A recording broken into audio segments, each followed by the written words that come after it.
This might be the craziest street production convertible Lamborghini's ever made. Let's check it out. Limited to only 800 in the entire world, the Lamborghini Aventador SVJ Roadster is truly one special car. Powered by the last naturally aspirated 6.5-liter V12 Lamborghini will ever make, the SVJ is equipped with an impressive 770 horsepower, putting out a 350 kilometers per hour top speed.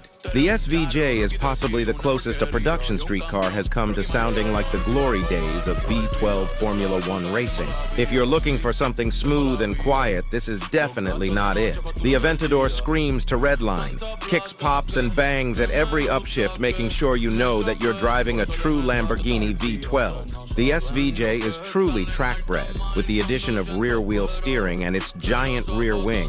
It generates 40% more downforce than previous Aventadors. The SVJ is something every car enthusiast should experience.